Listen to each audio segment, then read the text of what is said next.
welcome back to my vlog. It's me, Russell again. At syempre, gusto ko lang mag-react sa issue nila Boy Tapang, Cherry White, and Christian Pacboy. So, si Boy Tapang, madalas napapanood ko yung mga content niya. Nagmumukbang siya ng mga insekto, uod, palaka, uol.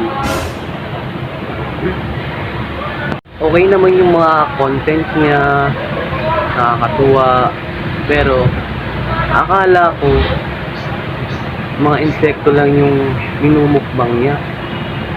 Yung pala, pati lobster, minumukbang niya na rin. Pati lobster na cherry white, sinisip niya na rin. Grabe talaga. So, kayo na mag-usga, panoorin nyo lang video na to. Ito kaya pinang sa'yo, ha? Yeah! Dali, look! Ba't may hawak yun? May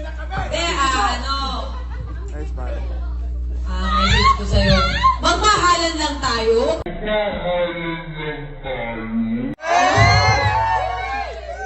Happy birthday.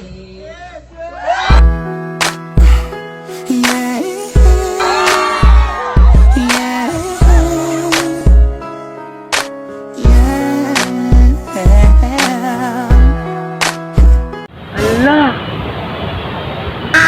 Nakita niyo yun? So, siguro di natin alam yung issue na yon.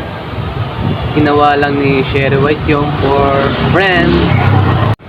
So, ngayon, siguro napanood din ni Durian Paco yung ginawang mukbang ni Boy Tapang. Natawa talaga ako nung ginawa. Ito yung nangyari kay Durian Pacboy, panoorin nyo. Ano talaga Pacboy? Basta ka? Ha? Ilabas mo yan kasi pag di mo nilabas yan, magiging depression yan. Ano sa makakasok mo? Kaya mo yan. Andito lang kami sa likod mo, no? May si Panonoy namin. Daming babae dyan. Ngayon pa. Mayaman ka na. Hindi ka niya deserve pag ganyan. Vlogger ka. Sige, iyak mo. Mas maganda yan. Magpapigil mo kunin, best. Maganda yan. Madidepress ka. Kaya sinasama kasi talaga niya. Iyak niya. Saan? Tissue saan? Saan? Tissue saan? Oo, naiyak, nakakayak. Nakakaiyak mo eh. Tissue na. Babae niya. Kahit pawin, sasama doon. At marami ka napapasayan tao. Nakakasama siya. Huwag dala ka naman. Hindi mo siya deserve, ibig sabihin, may mas deserve na darating sa'yo. Isipin mo lang, sinuloko ka niya. Grabe, nakakawa si Pacboy.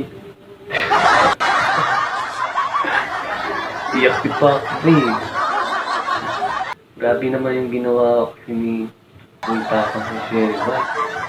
Kakaibang mukbang na yun, ah.